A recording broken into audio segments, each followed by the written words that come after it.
차가운 바람이 서울의 빌딩 숲을 핥고 지나가는 늦은 오후, 진성그룹의 심장부인 진성타워 꼭대기층은 외부의 소란과 완벽하게 단절되어 있었다.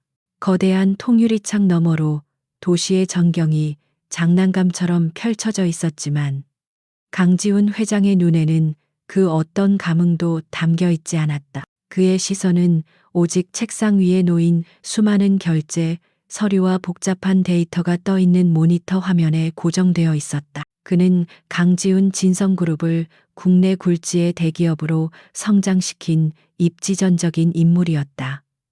30 중반의 나이에 그는 이미 아무도 넘볼 수 없는 부와 권력을 손에 쥐었다. 날카로운 턱선과 감정을 읽을 수 없는 깊은 눈, 언제나 완벽하게 재단된 슈트는 그에게 얼음 제왕이라는 별명을 안겨주었다.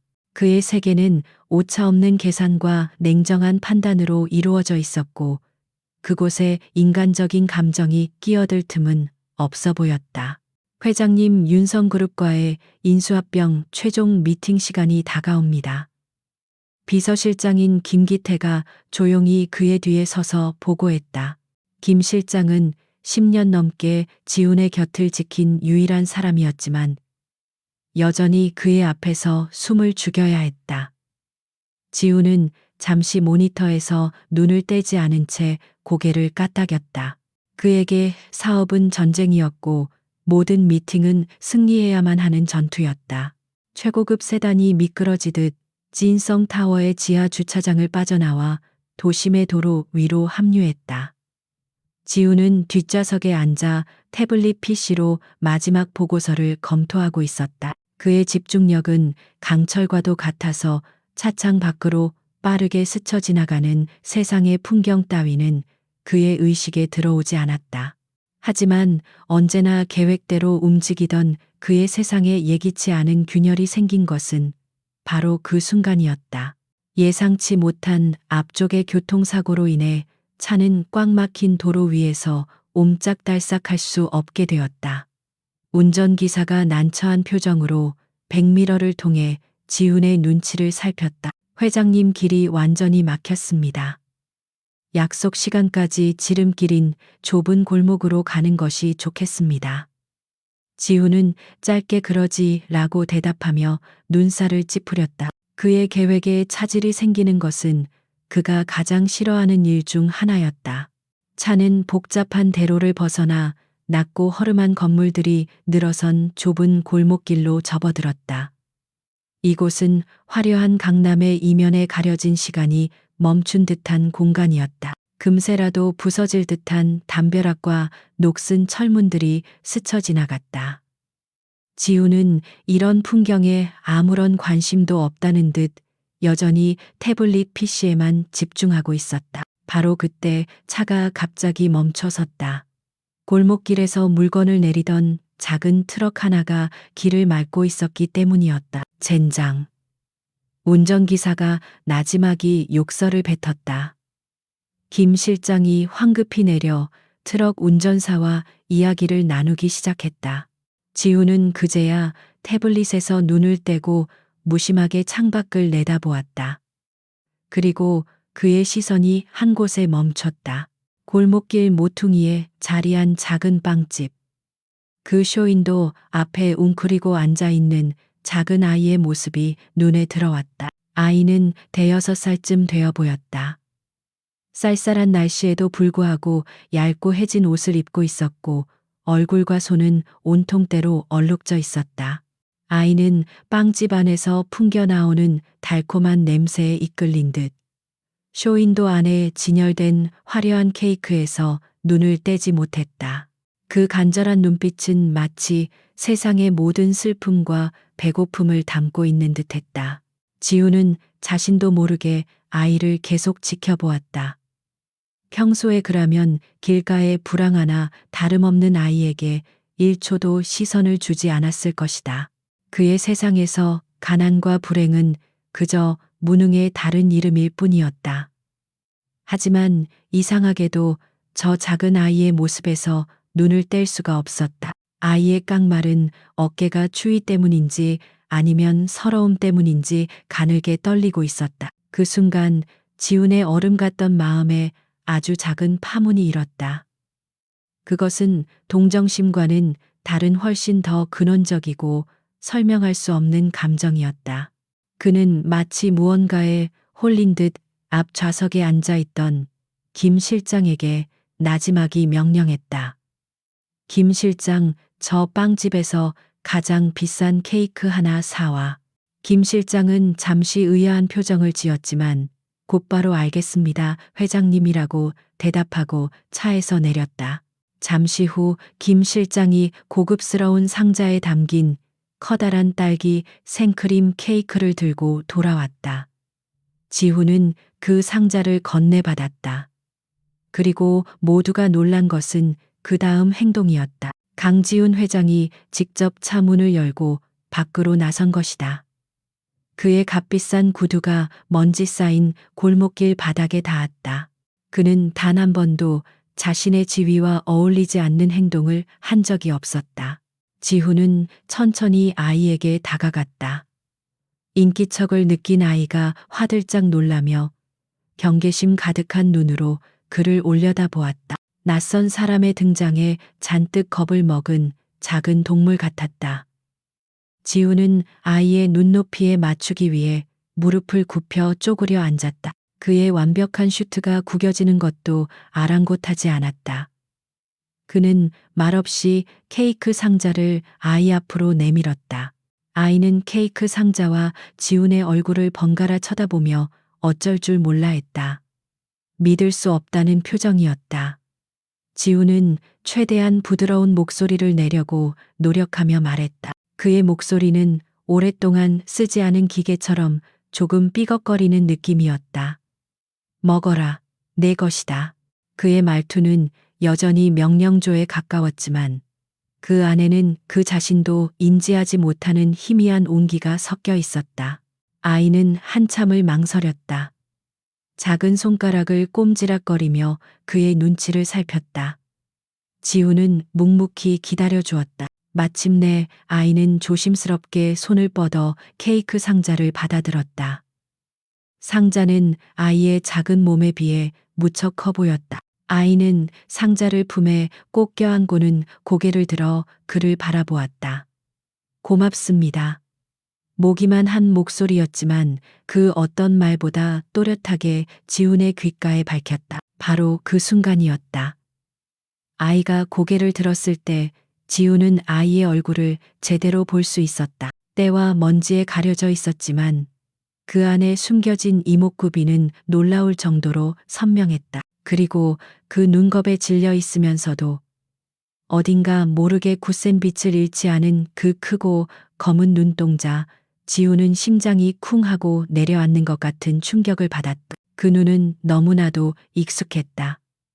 그의 기억 속 가장 깊은 곳, 애써 봉인해 두었던 상처 위에 자리 잡고 있는 한 여인의 눈과 똑 닮아 있었다. 시내린 10년 전 봄날의 햇살처럼 그의 얼어붙은 삶에 찾아왔다가 어느 날 갑자기 연기처럼 사라져버린 여자. 그의 인생에서 유일하게 사랑했던, 그리고 유일하게 그를 무너뜨렸던 여자. 지훈은 숨을 쉬는 것조차 잊었다. 머릿속이 하얗게 비어버리는 느낌이었다.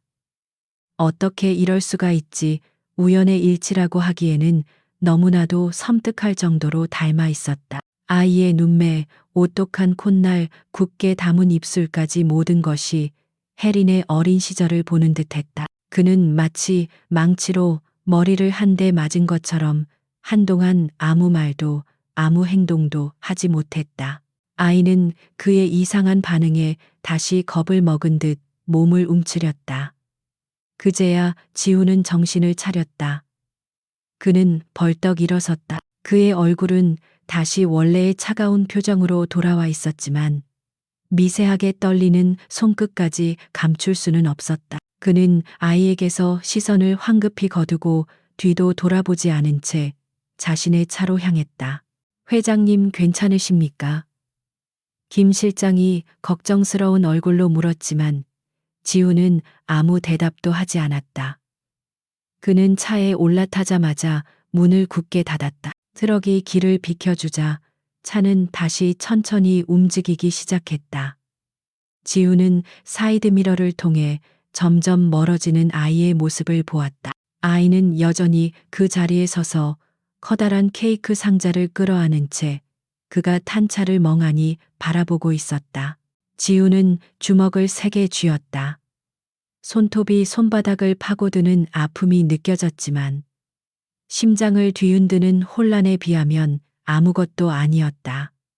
신혜린, 그 이름이 머릿속을 떠나지 않았다.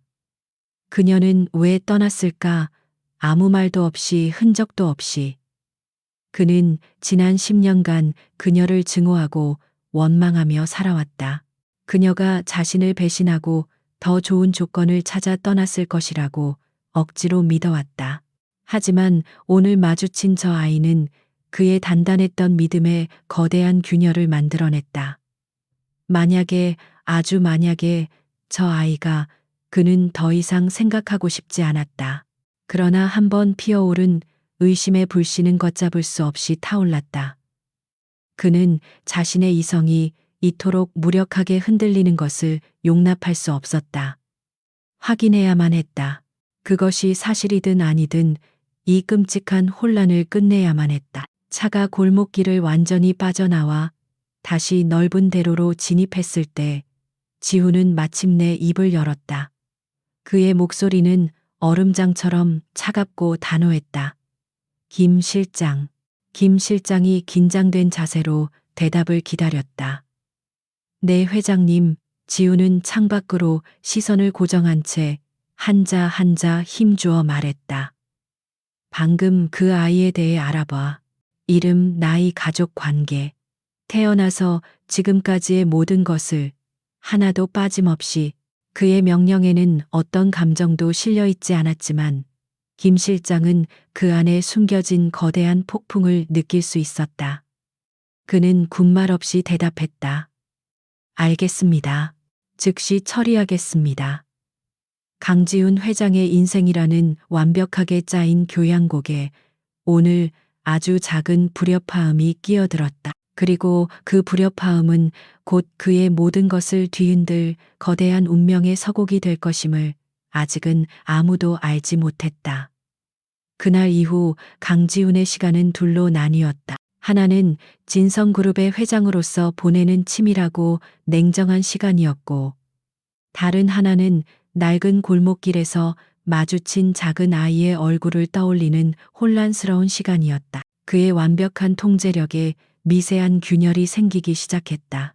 보고서를 보는 중에도, 중요한 회의를 주재하는 와중에도 문득문득 때 묻은 얼굴과 그를 올려다보던 커다란 눈동자가 환영처럼 나타났다 사라졌다. 그의 변화를 가장 먼저 감지한 것은 임원들이었다. 평소에도 냉정했지만 사소한 실수조차 용납하지 않는 그의 날카로움은 더욱 예리해져 있었다. 작은 오탈자 하나에 기획안 전체가 반려되었고 예상치 못한 변수에 대한 대비가 미흡하다는 이유로 몇 시간 동안 임원들을 질책했다. 사무실 전체에 얼음장 같은 긴장감이 감돌았다.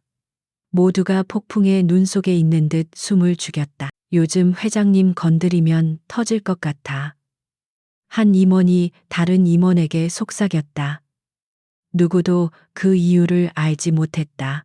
그저 곧 있을 윤성그룹과의 합병 스트레스 때문일 것이라고 막연히 짐작할 뿐이었다. 강지훈이라는 남자는 언제나 자신의 감정을 철저히 숨겨왔기에 그의 내면에서 무슨 일이 일어나고 있는지 아는 사람은 아무도 없었다. 오후가 되자 그의 약혼녀인 윤서연이 예고 없이 사무실을 찾아왔다. 그녀는 태양그룹 윤 회장의 외동딸로 빼어난 미모와 화려한 배경을 가진 여자였다. 그녀와 지훈의 약혼은 사랑이 아닌 두 그룹의 결합을 위한 가장 완벽한 전략이었다. 윤서연은 익숙하게 소파에 앉으며 가방을 내려놓았다. 지훈 씨 얼굴 보기 힘드네요. 곧 결혼할 사람인데 너무 무심한 거 아니에요. 그녀의 목소리는 꿀처럼 달콤했지만 어딘가 날이 서 있었다. 지우는 모니터에서 눈을 떼지 않은 채 건조하게 대답했다. 일이 많았어. 그의 무심한 태도에 서연의 미간이 미세하게 찌푸려졌다. 그녀는 그의 이런 점이 마음에 들지 않았다. 언제나 일.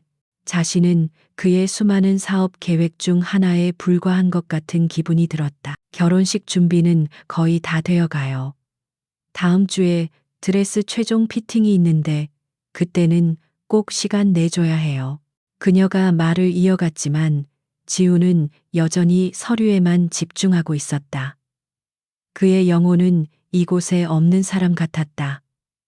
서연은 자존심이 상했다. 그녀는 자리에서 일어나 그의 책상으로 다가가 서류 위로 손을 뻗었다. 내 말 듣고 있어요. 지훈 씨. 그제야 지훈은 고개를 들어 그녀를 보았다. 그의 눈빛은 텅 비어 있는 것처럼 공허했다. 듣고 있어. 그날은 시간 비워두지. 그의 짧은 대답에 서연은 더 이상 말을 잇지 못했다. 이 남자에게서 따뜻한 감정을 기대하는 것은 사막에서 오아시스를 찾는 것과 같다는 사실을 다시 한번 깨달았다. 그녀는 억지 미소를 지으며 돌아섰다. 알았어요. 그럼 저녁에 다시 연락할게요. 서연이 나가고 사무실에 다시 정적이 찾아왔을 때 비서실장 김기태가 조용히 들어왔다. 그의 표정은 그 어느 때보다 굳어 있었고 손에는 서류 봉투 하나가 들려 있었다. 지우는 심장이 철렁 내려앉는 것을 느꼈다. 그는 모든 직원들을 물리고 사무실 문을 닫으라고 지시했다. 거대한 사무실 안에 두 사람만 남게 되자 무거운 침묵이 흘렀다. 김 실장은 지훈의 책상 앞에 서서 입을 열었다. 그의 목소리는 낮고 침착했다. 회장님 지시하신 아이에 대한 조사가 끝났습니다. 지우는 마른 침을 삼켰다. 그는 결과를 듣는 것이 두려웠지만 피할 수도 없었다. 보고에 그의 목가적인 목소리가 정적을 깼다. 아이의 이름은 하늘, 성은 없었습니다. 나이는 6살로 추정됩니다. 출생신고가 되어 있지 않아 정확한 신원은 파악하기 어려웠습니다. 지난 몇 년간 그 일대 골목길을 전전하며 구걸로 연명해온 것으로 보입니다. 가끔 폐지를 줍는 한 할머니의 임시거처에서 지내기도 했지만 가족이라고 부를 만한 사람은 아무도 없었습니다. 김 실장의 보고는 담담했지만 그 내용 하나하나는 비수처럼 지훈의 가슴에 밝혔다. 그의 딸. 그의 핏줄이 지난 6년 동안 그런 지옥 같은 삶을 살아왔다. 지훈은 턱의 근육이 딱딱하게 굳어지는 것을 느꼈다. 그는 주먹을 꽉 쥐었다. 손바닥 안으로 파고드는 손톱의 고통이 오히려 그의 정신을 붙잡아 주었다. 김 실장은 잠시 말을 멈추었다가 가장 중요한 부분을 꺼내놓았다. 회장님의 표정을 보고 혹시나 하는 마음에 독단적으로 한 가지를 더 진행했습니다. 아이가 마시던 음료수 캔에서 머리카락 몇 올을 확보하여 회장님의 의료 데이터베이스에 저장된 유전자 정보와 대조 검사를 의뢰했습니다. 김 실장은 서류 봉투를 조심스럽게 그의 책상 위에 올려놓았다. 결과입니다. 지훈은 숨을 멈췄다. 그의 시선은 마치 낙인처럼 서류 봉투에 고정되었다. 온몸의 피가 차갑게 식는 것 같았다. 그는 떨리는 손을 뻗어 봉투를 열었다. 얇은 종이 한 장. 그 위에는 복잡한 염기서열 분석표와 함께 그의 인생을 송두리째 뒤흔들 한 문장이 적혀 있었다. 친자 관계 확률 99.999%. 그 아래에는 부계 관계 성립이라는 글자가 선명하게 찍혀 있었다. 순간 세상의 모든 소리가 사라졌다. 지우는 의자 등받이에 깊숙이 몸을 기댔다. 손에서 힘이 빠지면서 검사 결과지가 책상 위로 툭 떨어졌다. 충격, 죄책감, 후회, 그리고 그 모든 것을 압도하는 거대한 슬픔이 해일처럼 그를 덮쳤다. 그의 철옹성 같던 이성이 산산조각 나는 순간이었다. 그의 머릿속에 10년 전의 기억이 폭풍처럼 휘몰아쳤다. 신혜린, 고아였지만 누구보다 밝고 따뜻했던 여자. 차갑고 계산적인 세상에 지쳐있던 그에게 유일한 안식처가 되어 주었던 사람. 그는 그녀의 미소를 떠올렸다. 함께 거닐던 공원, 작은 옥탑방에서 나누었던 소박한 행복 미래를 약속하던 밤들. 모든 것이 어제 일처럼 생생했다. 그러다 마지막 기억이 떠올랐다. 그의 집안에서는 그들의 관계를 결사반대했다. 그는 그녀를 지키기 위해 더 강해져야 한다고 생각했고 일에 미친 듯이 몰두했다. 그 과정에서 그는 점점 더 차가워졌고 두 사람 사이에는 오해가 쌓여갔다. 그리고 마지막 말다툼. 그는 그녀에게 왜 자신을 온전히 믿지 못하느냐고 다그쳤고 그녀는 눈물을 흘리며 불안해했다. 며칠 후 그녀는 당신과 나는 어울리지 않아요. 나를 찾지 마세요. 라는 짧은 편지 한 장만 남기고 사라졌다. 지우는 그녀가 자신을 배신했다고 생각했다. 자신의 배경과 돈에 질려 더 좋은 상대를 찾아 떠났다고 믿었다. 그 배신감은 사랑을 증오로 바꾸었고 그는 자신의 심장에서 그녀의 모든 흔적을 지워버리려고 애썼다. 그리고 지난 10년간 그는 성공했다. 그는 감정이 없는 기계처럼 일에만 몰두하며 진성그룹을 지금의 자리까지 올려놓았다. 하지만 모든 것이 거짓이었다. 그녀는 그를 떠난 것이 아니었다. 그녀는 그의 아이를 임신한 채 홀로 그를 떠나야만 했던 것이다. 얼마나 무서웠을까? 얼마나 외로웠을까? 가진 것 하나 없는 그녀가 홀로 아이를 낳고 그 아이를 지키기 위해 어떤 삶을 살았을까? 그리고 그 아이 하늘이는 왜 지금 길 위에서 혼자가 된 것일까? 해리는 지금 어디에 있는 것일까? 수많은 질문들이 그의 머릿속을 헤집었다. 그리고 그 모든 질문의 끝에는 감당할 수 없는 죄책감이 자리 잡고 있었다. 그는 세상 모든 것을 가졌다고 자부했지만 정작 가장 소중한 것은 지키지 못했다. 자신의 힘과 권력은 사랑하는 여인과 핏덩이 같은 자식 하나 지켜주지 못했다. 그는 자신의 어리석음과 오만함에 치를 떨었다. 얼마나 시간이 흘렀을까? 지우는 천천히 고개를 들었다. 그의 눈은 핏발이 서 있었지만 그 안에는 더 이상 혼란이 없었다. 대신 그 자리에는 강철처럼 단단하고 서늘한 결심이 자리 잡고 있었다. 그는 바닥에 떨어진 유전자 검사 결과지를 다시 집어들었다. 그는 이제 더 이상 도망치지 않을 것이다. 더 이상 과거를 외면하지 않을 것이다. 그는 김 실장을 바라보았다. 그의 눈빛에서 뿜어져 나오는 강렬한 기백에 노련한 김 실장조차 저도 모르게 몸을 움찔했다. 김 실장, 네 회장님. 지훈의 목소리는 낮고 차분했지만 그 안에는 세상을 모두 적으로 돌릴지라도 결코 뜻을 꺾지 않겠다는 결연한 의지가 담겨 있었다. 차를 준비해. 그리고 아이를 돌봐주던 할머니의 거처를 알아내. 지금 당장 내 딸을 데리러 가겠다. 내 딸. 그 단어를 입 밖으로 내뱉는 순간 지훈의 가슴 속에서 무언가 뜨거운 것이 솟구쳐 올랐다. 그것은 지난 10년간 그가 잃어버렸던 그리고 다시는 찾지 못할 것이라고 생각했던 감정이라는 것이었다.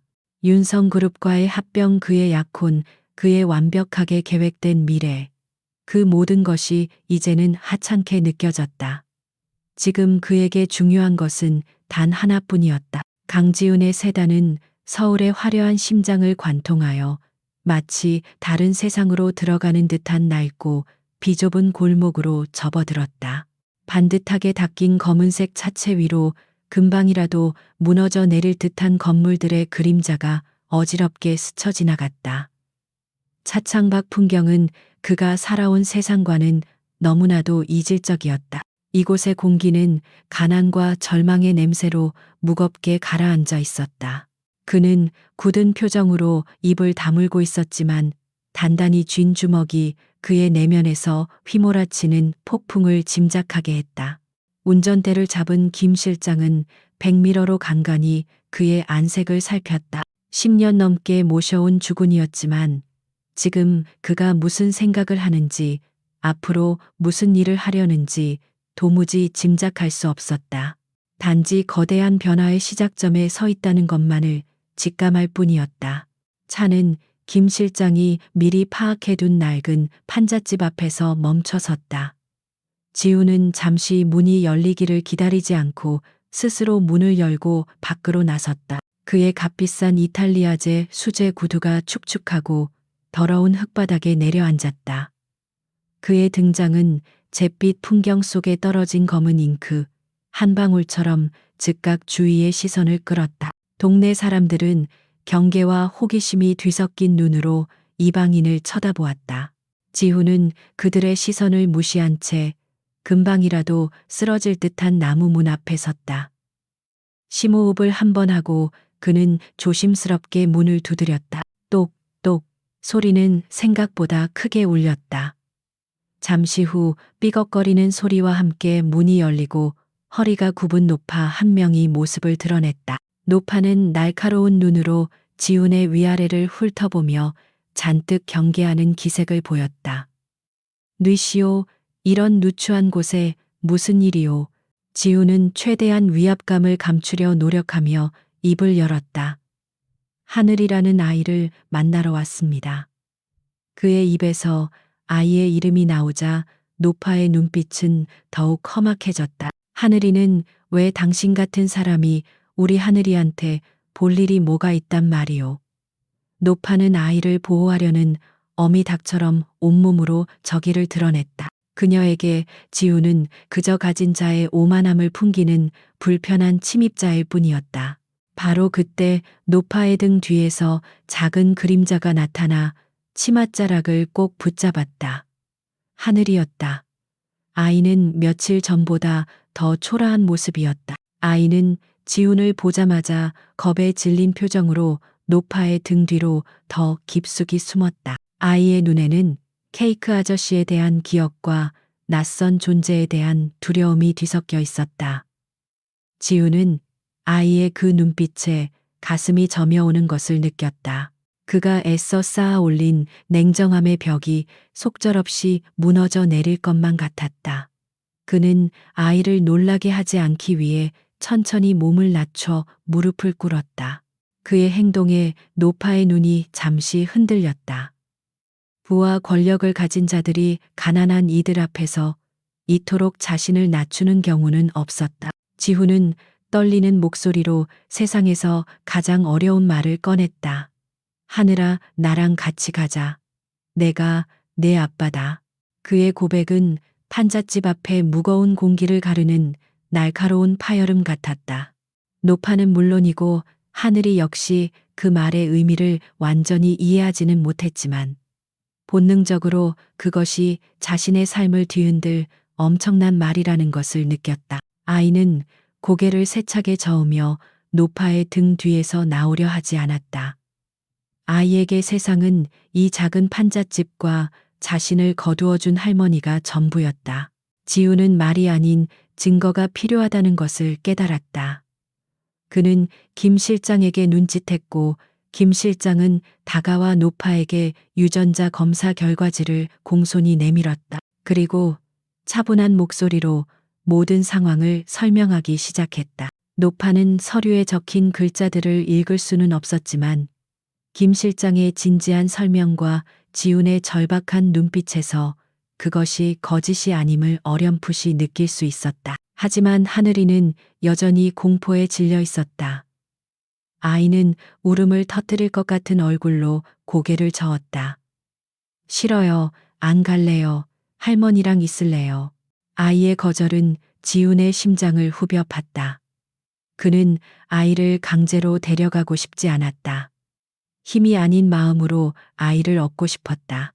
그는 품 안에서 미리 준비해 온 작은 선물을 꺼냈다. 예쁜 포장지로 싼 작고 하얀 토끼 인형이었다. 그는 인형을 아이 앞에 조심스럽게 내려놓았다. 널 해치지 않아. 이제부터 내가 널 지켜줄게. 더 이상 춥고 배고프지 않게 해줄게. 그의 목소리에는 서툴지만 진심 어린 약속이 담겨 있었다. 길고 긴 침묵이 흘렀다. 하늘이는 울먹이며 인형과 지훈의 얼굴을 번갈아 보았다. 노파는 아이의 등을 부드럽게 쓸어주며 나지막이 속삭였다. 하늘아, 저분이 내 아빠란다. 이제 고생 끝이야. 어서 가보렴. 노파의 말에 용기를 얻은 것일까? 아니면 지훈의 진심이 통한 것일까? 하늘이는 마침내 망설이며 한 걸음을 내디뎠다. 지훈은 숨을 죽이고 기다렸다. 그는 자신의 손을 천천히 아이에게 내밀었다. 아이는 잠시 망설이다가 작고 더러운 손으로 그의 크고 깨끗한 손을 조심스럽게 잡았다. 따뜻하고 부드러운 감촉. 지훈은 그 순간 세상 전부를 얻은 것 같은 기분을 느꼈다. 장면은 바뀌어 서울에서 가장 호화로운 저택 중 하나인 강지훈의 본가. 하늘이의 작은 손을 잡고 대문을 들어서는 순간 아이는 눈앞에 펼쳐진 거대한 성 같은 모습에 압도당했다. 대리석 바닥은 거울처럼 빛났고 높은 천장에는 거대한 샹들리에가 보석처럼 달려 있었다. 저택의 사용인들은 회장님의 손을 잡고 있는 남루한 차림의 아이를 보고는 놀라움을 감추지 못하고 수군거렸다. 지훈은 그들의 시선을 차갑게 외면하며 집사에게 명령했다. 아이를 씻기고 새 옷을 입혀 그리고 가장 좋은 방 하나를 당장 준비하도록 해. 그의 단호한 목소리에 사용인들은 황급히 움직이기 시작했다. 바로 그때 응접실에서 우아한 목소리가 들려왔다. 지훈 씨, 이게 다 무슨 소란이에요? 윤서연이었다.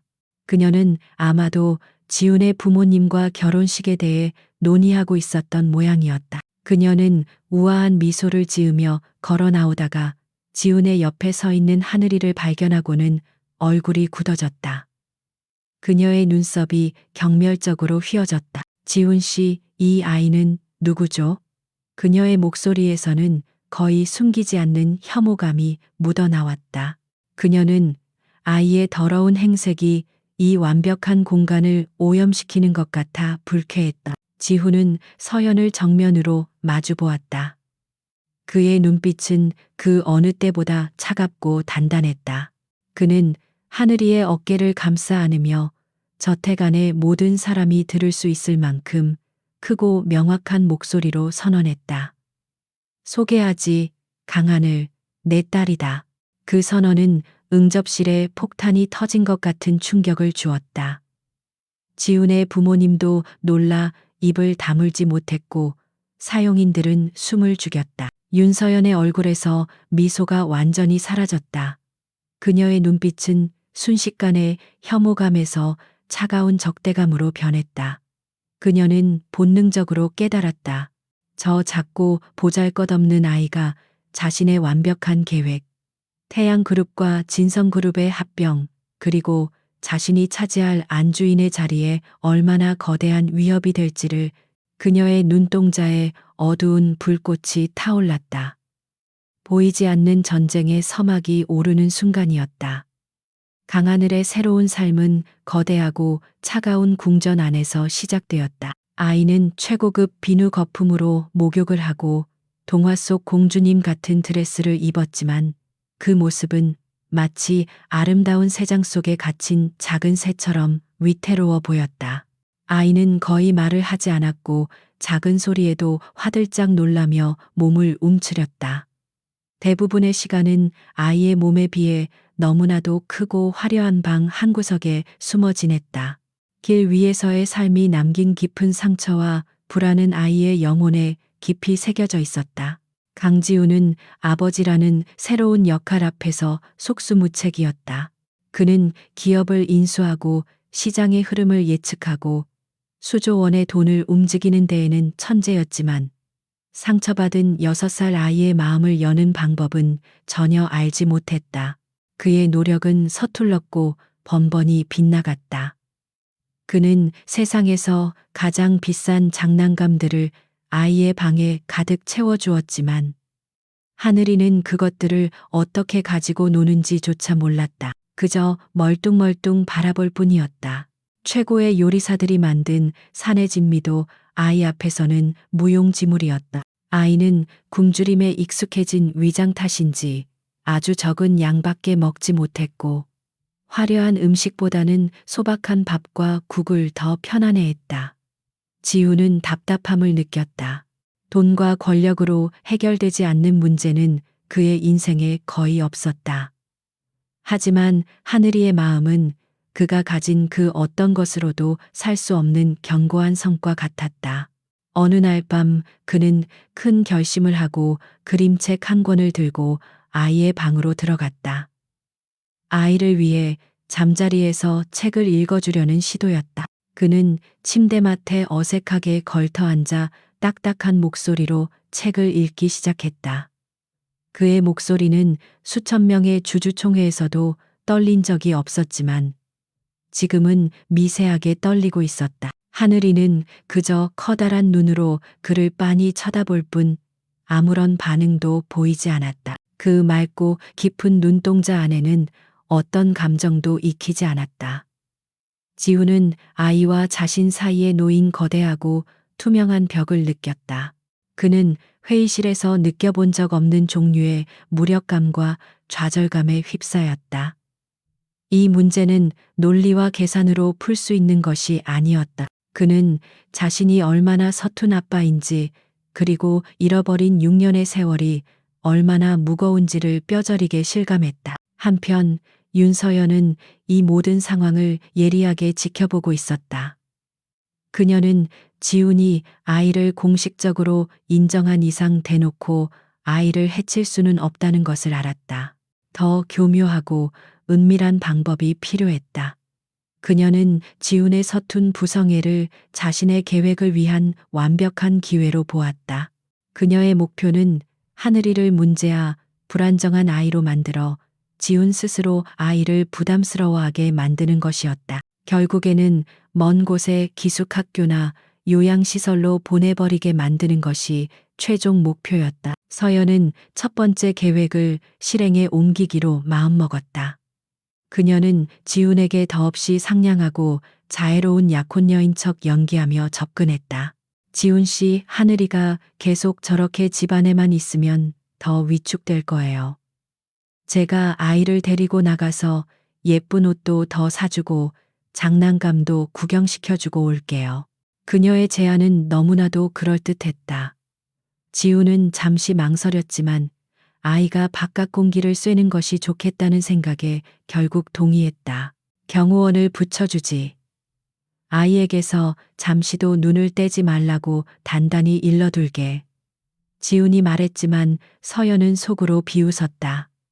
그녀는 이미 모든 준비를 끝마친 상태였다. 그녀는 지훈이 갑작스러운 경영 위기 문제로 회의에 발이 묶이도록 손을 써두었다. 그렇게 지훈의 시선을 다른 곳으로 돌린 뒤 그녀는 하늘이의 손을 잡고 서울에서 가장 크고 복잡한 백화점으로 향했다. 거대한 명품 백화점은 사람들로 발 디딜 틈이 없었다. 서연은 계획대로 움직였다. 그녀는 미리 매수해둔 직원에게 신호를 보내 경호원의 시선을 잠시 다른 곳으로 돌리게 했다. 경호원이 잠시 한눈을 파는 그 찰나의 순간 서연은 하늘이에게 다정하게 속삭였다. 하늘아, 저기 건너편에 아주 예쁜 인형이 있네. 잠깐만 여기서 기다리고 있어. 아줌마가 금방 가져다 줄게. 하늘이는 순진하게 고개를 끄덕였다.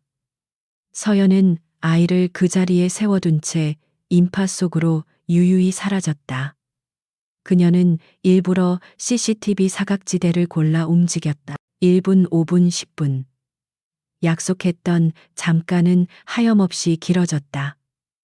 하늘이는 점점 불안해지기 시작했다. 주위의 소음과 화려한 불빛, 수많은 낯선 얼굴들이 아이를 압도했다. 아이는 울먹이며 서연을 찾았지만 그녀의 모습은 어디에도 보이지 않았다. 결국 아이는 공포에 질려 울음을 터뜨렸다. 하지만 아이의 작은 울음소리는 백화점의 소음에 묻혀버렸다.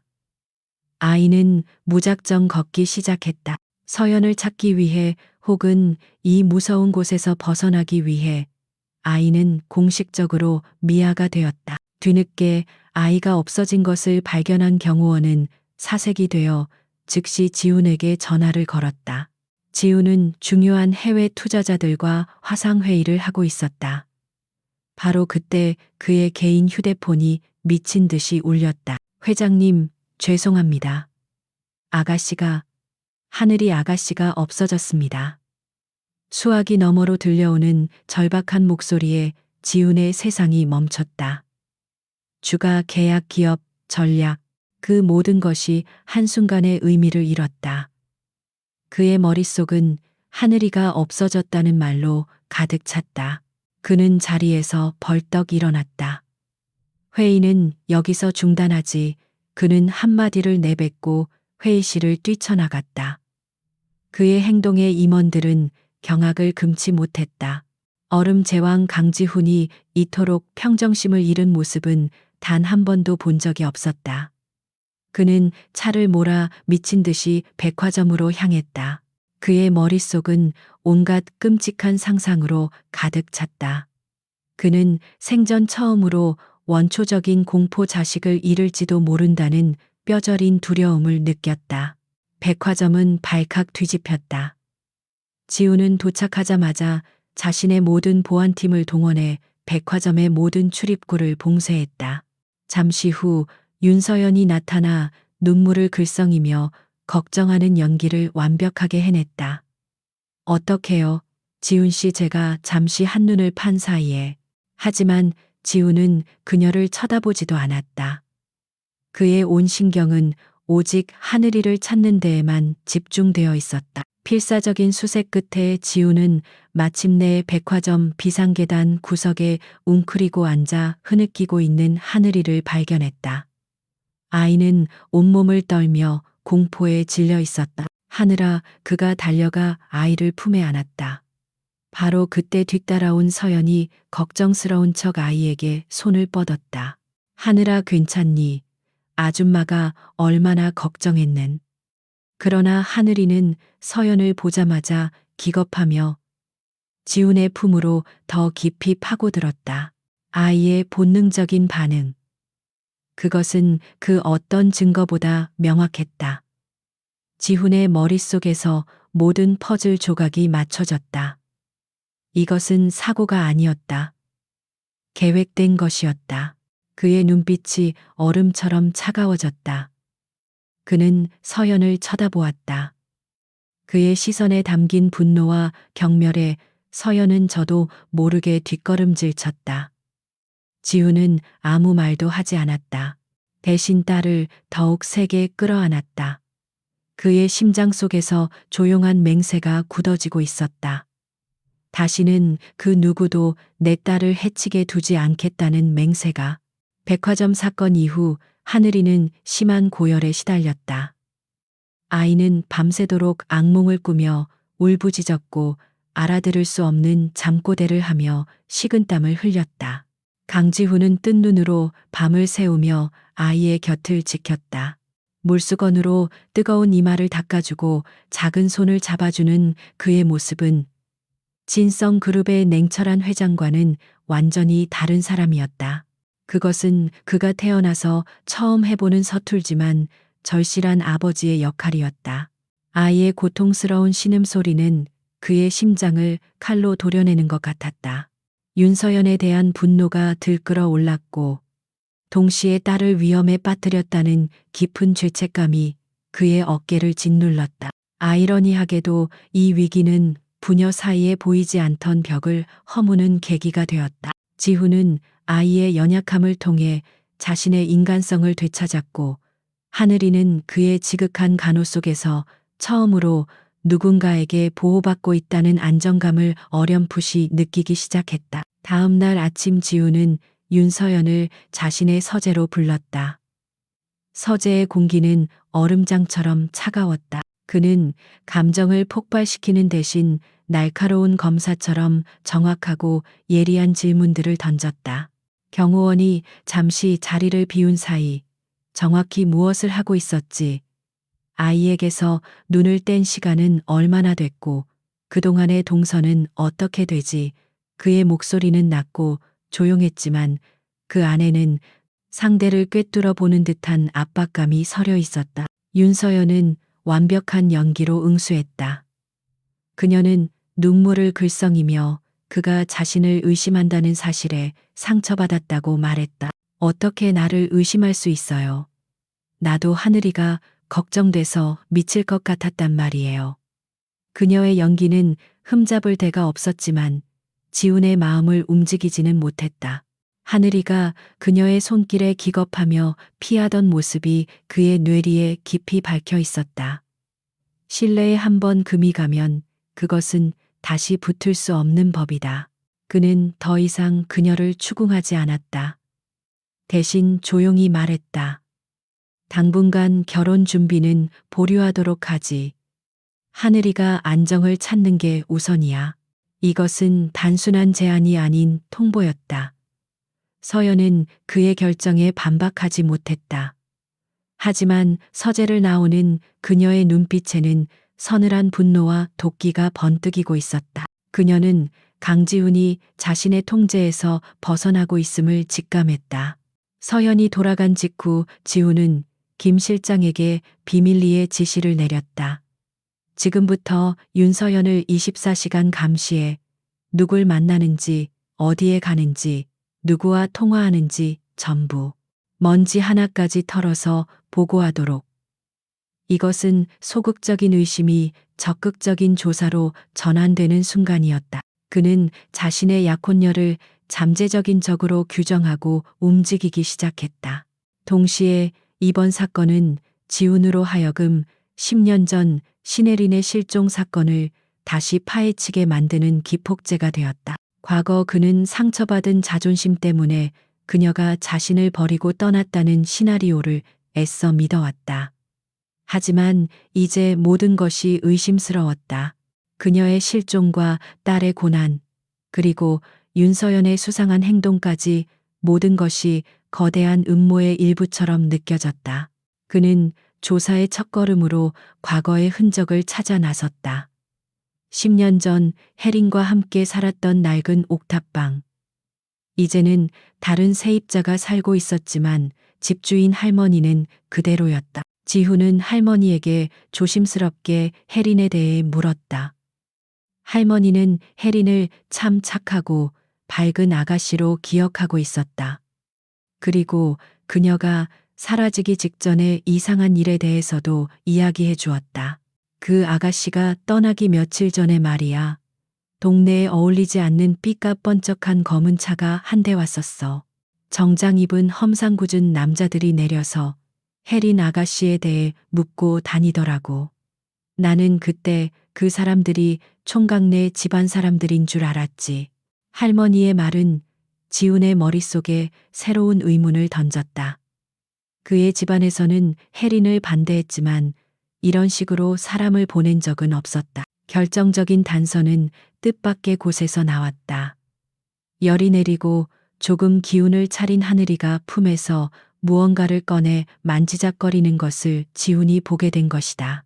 그것은 아이가 가진 유일한 소지품으로 보이는 낮고 빛바랜 작은 은색 머리핀이었다. 민들레 홀씨 모양의 섬세한 디자인이었다. 지훈은 그 머리핀을 보는 순간 숨이 멎는 것 같았다. 그는 그 머리핀을 알아보았다. 혜린과의 기념일에 그가 직접 디자인을 의뢰해 선물했던 것이었다. 세상에 단 하나뿐인 물건이었다. 그는 떨리는 손으로 아이에게서 머리핀을 건네받아 자세히 살펴보았다. 그런데 전에는 보지 못했던 아주 작은 무언가가 눈에 띄었다. 머리핀 뒷면에 거의 보이지 않을 정도로 작게 새겨진 로고 마크가 있었다. 그는 즉시 김 실장에게 이 로고의 정체를 파악하라고 지시했다. 며칠 후 김 실장이 가져온 보고서는 충격적이었다. 그 로고는 지금은 사라진 한빛개발이라는 회사의 것이었다. 그리고 그 회사는 약 10년 전 수많은 논란 속에 윤 회장의 태양그룹에 헐값으로 인수합병되었다. 혜린이 사라진 시기와 정확히 일치했다.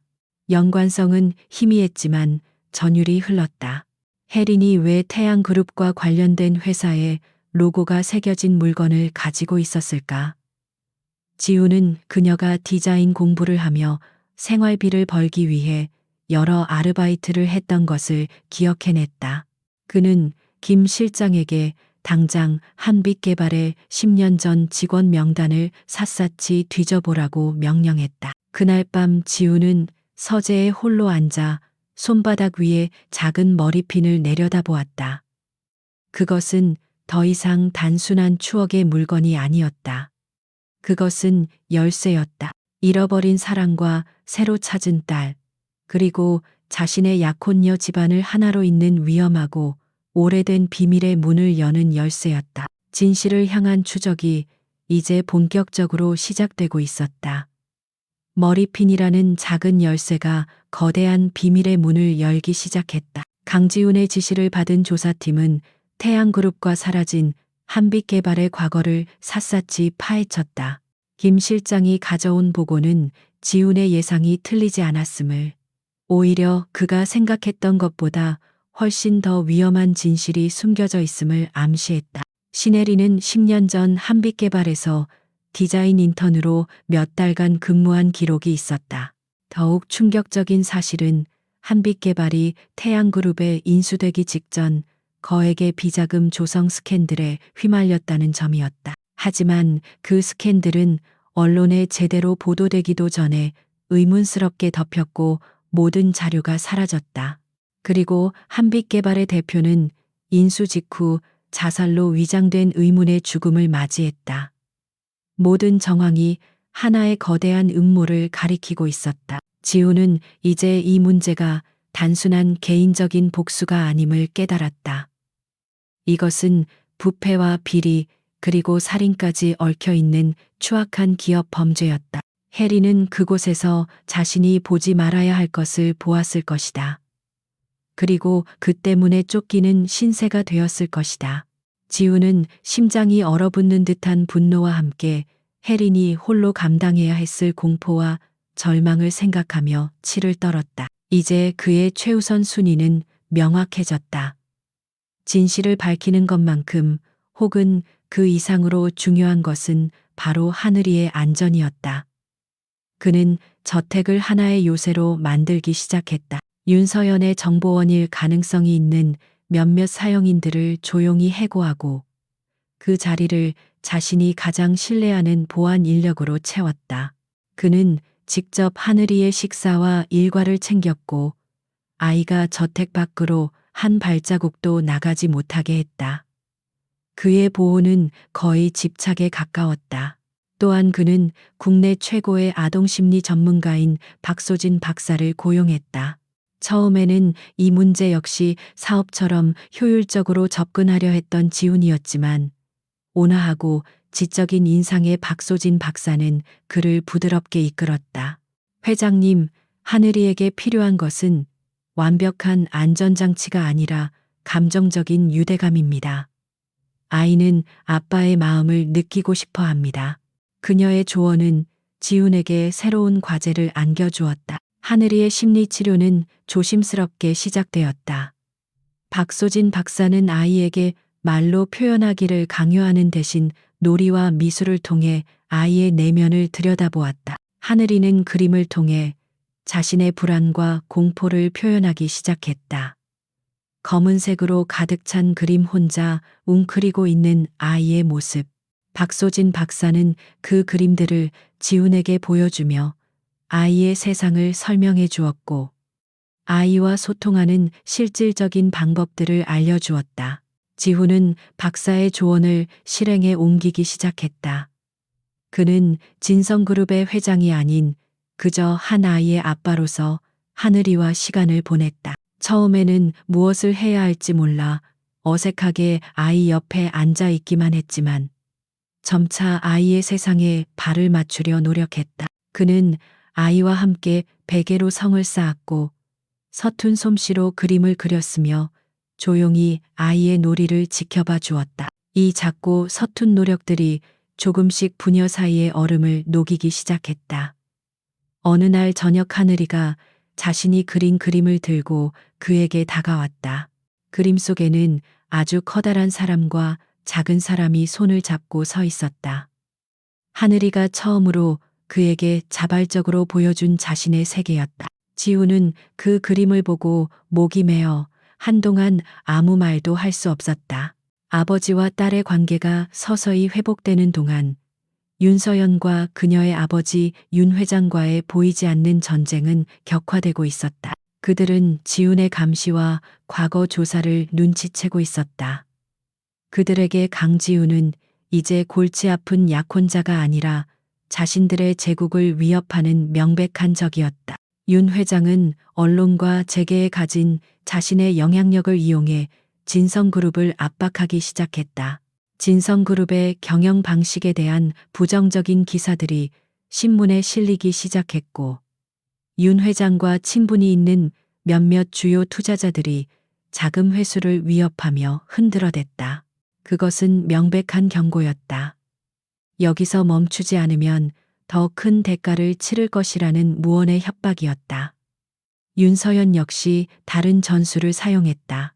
그녀는 지훈의 부모님을 찾아가 눈물로 호소하며 지훈의 냉정함과 편집증적인 집착을 비난했다. 그녀는 지훈을 근본 없는 아이에게 홀려 이성을 잃은 불안정한 남자로 묘사하며 그를 가족으로부터 고립시키려 했다.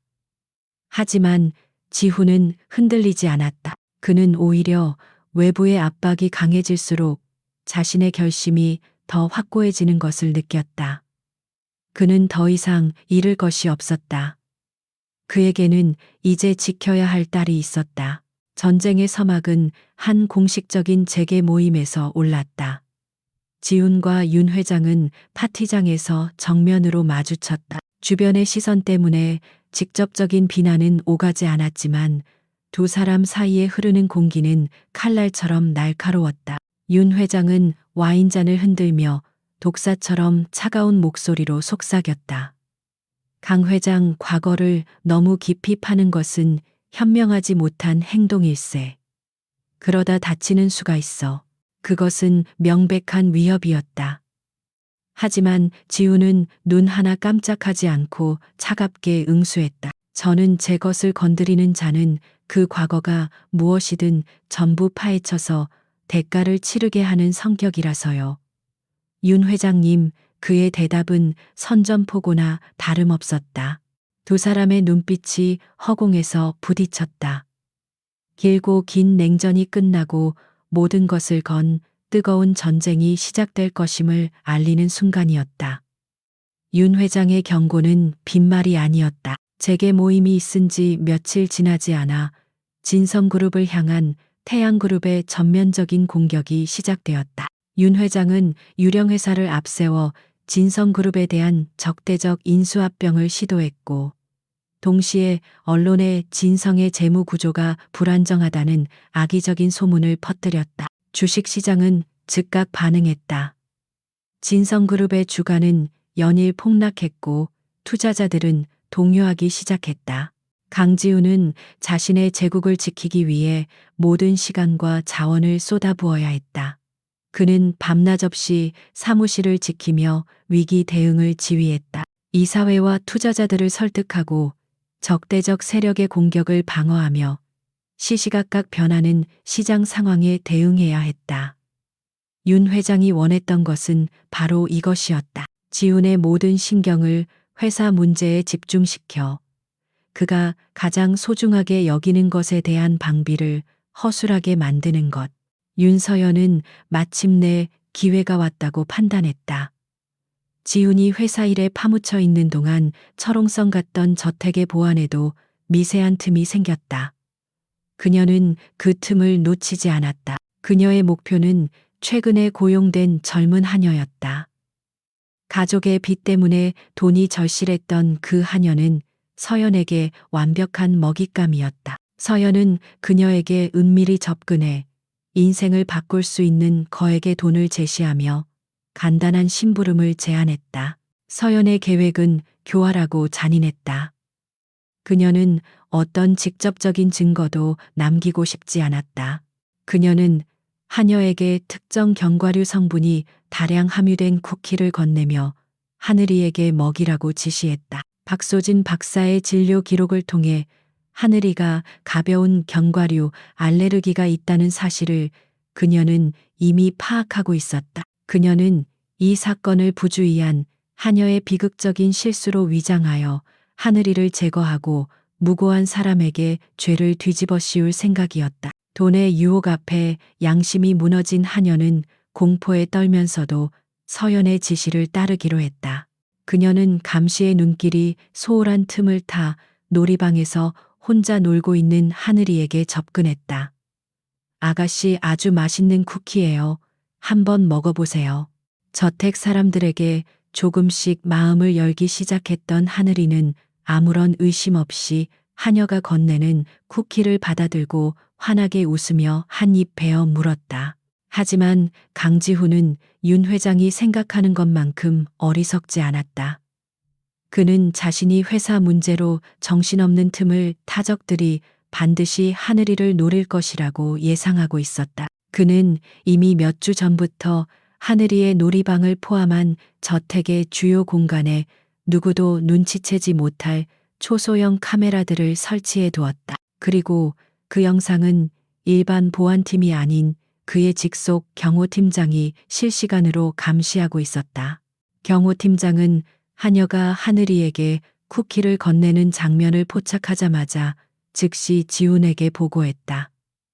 지훈은 이미 비상 대응 계획까지 세워둔 상태였다. 박소진 박사를 통해 하늘이의 정밀 알레르기 검사를 마쳤고 만일의 사태에 대비해 최고 수준의 의료팀이 저택 근처에서 24시간 대기하고 있었다. 모든 것이 그의 손바닥 안에 있었다. 쿠키를 먹은 지 몇 분 지나지 않아 하늘이의 몸에 끔찍한 반응이 나타나기 시작했다. 아이는 숨쉬기 힘들어하며 목을 긁었고 얼굴이 무섭게 부어올랐다. 그 즉시 대기하고 있던 의료팀이 저택 안으로 폭풍처럼 쏟아져 들어왔다. 상황은 혼란스러웠지만 통제되고 있었다. 의료팀은 신속하게 응급처치를 하고 에피네프린 주사를 투여하여 아이의 상태를 안정시켰다. 몇 분 후 강지훈이 도착했다. 그의 얼굴은 분노로 하얗게 질려 있었다. 그는 고통스럽게 숨을 몰아쉬는 딸의 모습을 보고 윤 씨 일가를 파멸시키겠다는 결심을 더욱 굳혔다. 그것은 이제 그 어떤 것으로도 되돌릴 수 없는 강철 같은 맹세가 되었다. 아이가 안정을 되찾는 동안 지훈의 경호팀은 공포에 질려 떨고 있는 하녀를 붙잡았다. 하녀는 모든 것을 자백했다. 윤서연이 자신을 어떻게 매수했고 어떤 지시를 내렸는지 눈물로 호소하며 털어놓았다. 그 모든 자백은 녹화되고 있었다. 이것이야말로 지훈이 그토록 원했던 윤서연의 범죄를 입증할 결정적인 증거였다. 한편 진성그룹을 둘러싼 경영권 분쟁 역시 클라이맥스에 다다르고 있었다. 윤 회장은 지훈이 막다른 골목에 몰렸다고 확신하고 마지막 일격을 준비하고 있었다. 하지만 지훈은 그의 예상을 뛰어넘었다. 그는 지난 몇 주간 모아온 자료를 바탕으로 치명적인 반격을 개시했다. 그는 태양그룹의 대규모 분식회계 증거를 폭로했다. 그것은 10년 전 한빛개발의 비자금 스캔들까지 거슬러 올라가는 태양그룹의 근간을 뒤흔들 수 있는 거대한 비리였다. 검찰과 금융감독원은 즉시 조사에 착수했고 태양그룹의 주가는 휴지 조각이 되었다. 그날 밤 지우는 두 개의 전선에서 모두 승리했다. 그는 회사의 위기를 막아냈을 뿐만 아니라 윤 회장에게 치명타를 입혔다. 그리고 더 중요하게도 그는 딸을 해치려 한 윤서연의 살인 미수 증거를 손에 넣었다. 그것은 신혜린에게 일어났던 모든 일의 진실을 밝힐 마지막 열쇠이기도 했다. 그는 이제 막 잠이 든 딸의 곁에 앉아 그 작은 얼굴을 내려다보았다. 그리고 조용히 약속했다. 정의가 실현될 시간이 다가왔다고. 태양그룹 창립 기념 파티는 예정대로 열렸다. 그룹을 둘러싼 거대한 스캔들이 연일 언론을 장식하고 있었지만 윤 회장은 오히려 정면 돌파를 선택했다. 건재함을 과시하고 동요하는 투자자들과 협력사들을 안심시키기 위한 계산된 행동이었다. 파티가 열리는 호텔 연회장은 화려하게 장식되었지만 그 속을 채운 공기는 억지로 부풀린 풍선처럼 위태롭고 긴장감이 감돌았다. 수많은 재계 인사들과 언론인들 사이에서 윤 회장과 윤서연은 안간힘을 다해 평온한 표정을 유지하고 있었다. 하지만 그들의 굳은 미소와 불안하게 흔들리는 눈빛은 감출 수 없었다. 모두가 태양그룹의 운명에 대해 수군거리고 있었다. 바로 그때 연 회장의 모든 소음이 거짓말처럼 멎었다. 모든 사람의 시선이 연 회장 입구로 쏠렸다. 강지훈이 들어서고 있었다. 두 그룹 간의 치열한 전쟁을 생각하면 그는 이 자리에 가장 나타나서는 안 될 인물이었다. 그의 등장은 그 자체로 하나의 거대한 사건이었다. 그는 흔들림 없는 걸음으로 연 회장 안으로 들어섰다. 그의 얼굴에는 어떤 감정도 떠오르지 않았지만 그가 내뿜는 압도적인 존재감은 좌중을 숨죽이게 하기에 충분했다. 김 실장과 변호인단이 그림자처럼 그의 뒤를 따랐다. 윤 회장과 윤서연은 굳은 얼굴로 그를 마주했다. 윤 회장은 애써 미소를 지으며 다가왔다. 이런 강 회장 아닌가? 우리를 축하해주러 올 시간은 있을 줄 몰랐는데 그의 목소리에는 날카로운 가시가 숨겨져 있었다. 하지만 지우는 그를 무시하고 시선을 윤서연에게 고정했다. 그의 눈빛은 차갑게 얼어붙어 있었다. 돌려줄 것이 있어서 왔소. 지훈이 나지막이 말했다. 그의 목소리는 조용했지만 이상하게도 연 회장 전체에 울려 퍼지는 것 같았다. 그가 손짓하자 김 실장이 앞으로 나서 태블릿 PC 하나를 윤서연에게 건넸다. 화면에는 겁에 질린 하녀가 눈물로 모든 것을 자백하는 영상이 재생되고 있었다. 윤서연의 얼굴이 새하얗게 질렸다. 그녀는 입술을 떨며 무언가 변명하려 했지만 목소리가 나오지 않았다. 윤 회장이 경호원들을 불러 그를 끌어내려는 바로 그 순간이었다. 연 회장의 모든 조명이 꺼지고 무대 뒤편의 거대한 스크린이 환하게 켜졌다. 원래대로라면 태양그룹의 영광스러운 역사를 담은 기념 영상이 나와야 할 시간이었다. 하지만 스크린에 나타난 것은 전혀 다른 영상이었다. 지훈의 기술팀이 이미 모든 시스템을 장악한 후였다. 영상은 태양그룹의 추악한 민낯을 드러내는 것으로 시작되었다. 한빛개발 시절의 비자금, 내역 분식 회계를 증명하는 비밀 장부, 그리고 윤 회장이 직접 개입한 정황이 담긴 이메일들이 화면을 가득 채웠다. 연 회장 곳곳에서 경악의 탄성이 터져나왔다. 투자자들과 언론인들의 얼굴이 충격으로 굳어졌다. 그리고 영상은 더욱 개인적이고 비극적인 이야기로 넘어갔다. 화면에는 젊고 환하게 웃고 있는 신혜린의 사진이 나타났다. 그녀가 한빛개발에서 인턴으로 일했던 기록과 함께 그녀가 우연히 비자금의 실체를 알게 되었고 내부 고발을 준비하고 있었다는 증거들이 차례로 제시되었다. 혜린이 남긴 작업 노트에 일부와 동료의 증언이 이어졌다. 영상의 클라이맥스는 윤 회장이 혜린의 죽음에 직접적으로 연관되어 있다는 결정적인 증거였다. 그것은 윤 회장이 혜린을 협박하는 내용이 담긴 음성 녹음 파일이었다. 내년 하나 조용히 사라진다고 해서 세상이 바뀌는 건 없어. 내 목숨이 아까우면 당장 입 다물고 꺼져. 그의 잔인한 목소리가 연 회장에 울려 퍼졌다. 지훈의 내레이션이 덧붙여졌다. 윤 회장의 수하들이 혜린을 추격했고 도망치던 그녀가 공사장 건물에서 발을 헛디뎌 추락사했으며 그들이 이 모든 것을 단순 실족사로 위장했다는 진실이 밝혀졌다. 마지막 증거는 하녀의 자백 영상이었다. 윤 씨 일가의 잔인함이 대를 이어 하늘이에게까지 이어졌다는 것을 보여주는 결정판이었다. 스크린이 암전되고 지훈의 차가운 목소리가 스피커를 통해 흘러나왔다. 이것이 바로 태양그룹의 진정한 역사입니다.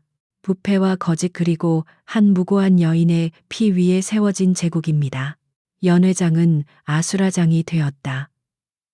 잠시 후 꺼졌던 조명이 다시 켜졌을 때 연 회장 입구로 지훈이 미리 연락해둔 검사와 수사관들이 들이닥쳤다. 그들은 망연자실한 표정으로 서 있는 윤 회장과 히스테릭하게 비명을 지르는 윤서연에게 곧장 걸어갔다. 차가운 쇠고랑이 그들의 손목에 채워지는 순간 태양이라는 거대한 제국은 하룻밤의 드라마처럼 처참하게 무너져 내렸다. 강지훈은 그 모든 광경을 무표정하게 지켜보았다. 10년간 그의 가슴을 짓눌렀던 복수와 정의가 마침내 실현되는 순간이었지만 그의 마음은 이상하게도 고요했다. 그는 자신이 만들어낸 거대한 혼돈을 뒤로하고 조용히 연 회장을 빠져나왔다. 이제 그에게는 더 중요한 일이 남아 있었다. 집에서 그를 기다리고 있을 그의 딸에게 돌아가는 일이었다. 윤 씨 일가의 몰락은 대한민국 재계를 뒤흔든 거대한 폭풍이었다.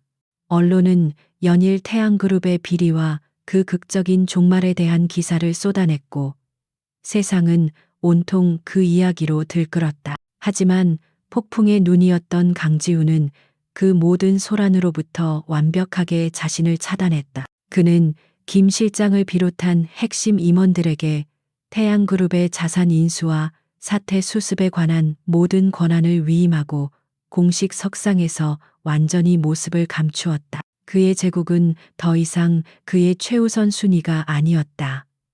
그의 세상은 이제 거대한 저택 안에 있는 작은 아이를 중심으로 돌고 있었다. 그는 윤서연과의 파혼을 공식적으로 발표하고 윤 씨 가문과 남은 모든 법적 사업적 관계를 깨끗하게 정리했다. 10년간 갈망해왔던 복수는 마침내 완성되었지만 그의 마음속에는 승리감 대신 텅 빈 고요함만이 남았다. 복수는 과거를 끝맺는 행위일 뿐 미래를 열어주지는 못했다. 중요한 것은 이제부터였다. 저택의 공기가 달라졌다. 긴장과 위험이 감돌던 공간은 이제 부드럽고 따뜻한 온기로 채워지기 시작했다. 지훈은 집에서만큼은 얼음 제왕의 가면을 벗어 던졌다. 그는 더 많이 웃으려 노력했고 아이의 눈높이에서 세상을 보는 법을 서툴게 배워나갔다. 하늘이 역시 더 이상 어둠 속에 숨지 않았다. 아이의 얼굴에 서서히 생기가 돌기 시작했고 저택에는 아이의 작은 웃음소리가 조심스럽게 피어나기 시작했다. 어느 맑은 가을날 지훈은 하늘이의 손을 잡고 한적한 공원 묘지로 향했다. 그는 조사를 통해 혜린이 잠들어 있는 곳을 찾아냈었다.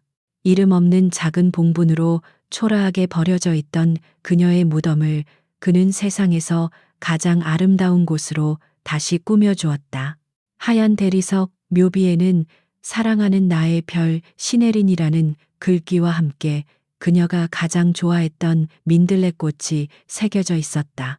그는 묘비 앞에 서서 처음으로 하늘이에게 엄마에 대한 모든 이야기를 들려주었다. 그는 고통스러운 진실을 숨기지 않았지만 아이가 이해할 수 있는 언어로 조심스럽게 이야기했다. 엄마가 얼마나 따뜻하고 용감한 사람이었는지, 얼마나 하늘이를 사랑했는지.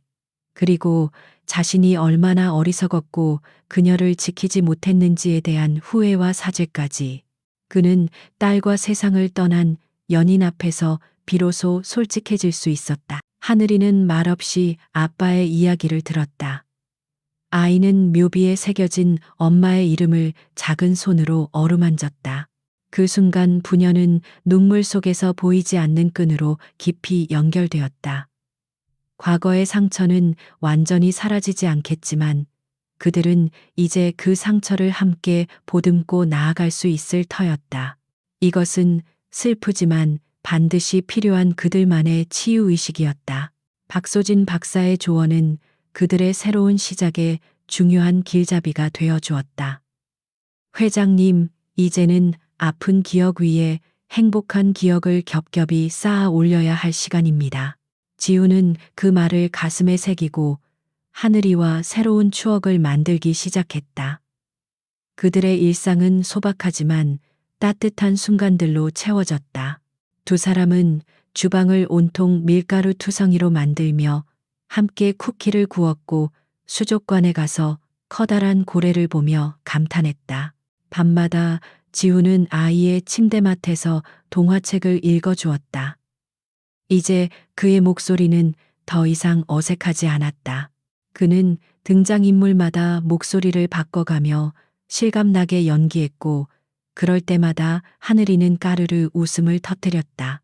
그 웃음소리는 지훈의 마음에 그 어떤 성공보다 더 큰 기쁨과 위안을 주었다. 아이의 웃음은 그가 잃어버렸던 삶의 의미를 되찾아주는 가장 아름다운 멜로디였다. 지훈의 변화는 그의 부모님과의 관계에도 긍정적인 영향을 미쳤다. 아들의 냉정한 모습 뒤에 숨겨진 깊은 상처와 손녀를 향한 진정한 사랑을 보게 된 그들은 마침내 하늘이를 가족으로 받아들이기 시작했다. 어색하지만 진심 어린 그들의 지지는 지훈에게 큰 힘이 되어 주었다. 저택은 비로소 진정한 가정의 모습을 갖추어 가고 있었다. 감정의 클라이맥스는 어느 조용한 저녁에 찾아왔다. 지훈은 혜린의 사진과 그동안 하늘이와 함께 찍은 사진들로 채운 앨범을 만들었다. 그는 소파에 앉아 하늘이와 함께 그 앨범을 넘겨보고 있었다. 지금까지 하늘이는 그를 아저씨라고 부르거나 아무 호칭 없이 그를 대했다. 그런데 앨범 속에서 자신을 안고 환하게 웃고 있는 지훈의 사진을 가리키며 아이가 나지막하지만 분명한 목소리로 말했다. 아빠. 그 한마디, 그 짧은 단어가 거대한 망치처럼 지훈의 심장을 내리쳤다. 하지만 그것은 고통스러운 충격이 아닌 더없이 황홀하고 기쁜 충격이었다. 지난 몇 달간 서서히 녹아내리던 그의 심장을 둘러싼 마지막 얼음벽이 마침내 완전히 산산조각 나는 순간이었다. 그는 아무 말도 하지 못하고 딸을 품에 꼭 끌어안았다. 10년이 넘는 시간 동안 단 한 번도 흘리지 않았던 뜨거운 눈물이 그의 뺨을 타고 흘러내렸다. 그는 마침내 집으로 돌아온 것이다. 그로부터 3년의 시간이 흘렀다. 계절이 3번 바뀌는 동안 많은 것들이 변해 있었다. 잿빛 하늘 아래 움츠려 있던 작은 아이는 햇살 속에서 웃을 줄 아는 아이로 자랐고 얼음처럼 차가웠던 남자의 심장에는 따뜻한 온기가 자리 잡았다. 그들의 시간은 더 이상 과거의 상처에 얽매여 있지 않았다.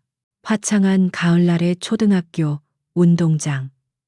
아이들의 힘찬 함성과 부모들의 응원 소리로 가득했다. 오늘은 하늘이네 학교의 가을 운동회가 열리는 날이었다. 수많은 학부모들 틈에 주변 풍경과 어울리지 않는 듯하면서도 완벽하게 녹아들어 있는 한 남자가 있었다. 바로 강지훈이었다. 그는 더 이상 완벽하게 재단된 슈트 대신 편안한 면바지와 스웨터 차림이었다. 아빠 우리 차례야. 빨리 9살이 된 하늘이가 그의 손을 잡아 끌었다. 아이는 더 이상 어둡고 소심한 소녀가 아니었다. 친구들과 어울려 뛰어놀기 좋아하고 웃음 많고 씩씩한 아이로 자라 있었다. 지우는 딸의 손에 이끌려 출발선으로 향했다.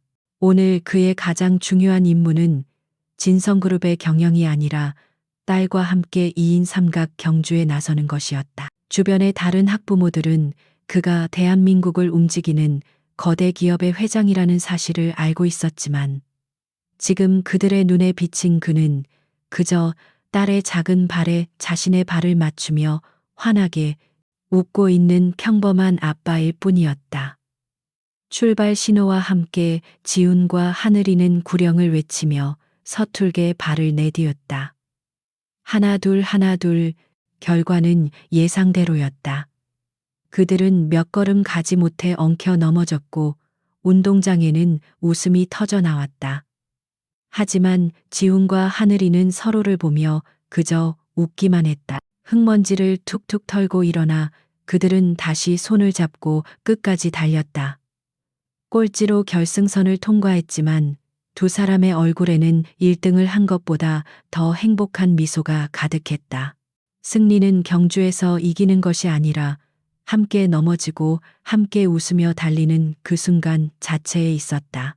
지난 3년간 지훈의 삶은 완전히 바뀌었다. 그는 진성그룹을 이끄는 방식부터 바꿨다.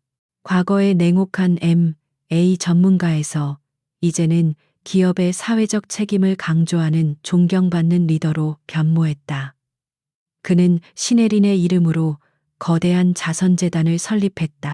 재단은 미혼모와 소외계층 아동들을 돕는 일에 집중했고 세상의 수많은 작은 하늘이들에게 희망의 울타리가 되어주었다. 윤 회장과 윤서연은 자신들의 죄에 대한 대가를 치렀다. 그들은 법의 심판을 받아 긴 수감 생활을 하게 되었고 그들이 쌓아 올렸던 태양이라는 제국은 역사의 뒤안길로 사라졌다. 지우는 그들의 소식을 더 이상 궁금해하지 않았다.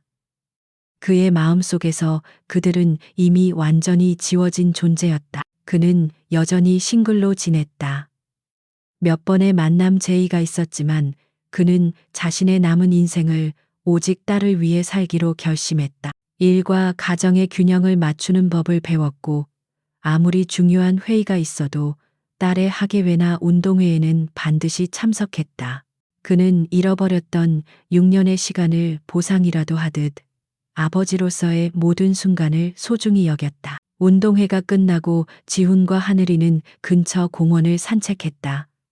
하늘이는 오늘 있었던 일들을 제잘거리며 신나게 이야기했다. 친구 이야기, 선생님 이야기, 그리고 2인 삼각 경기에서 넘어진 이야기까지.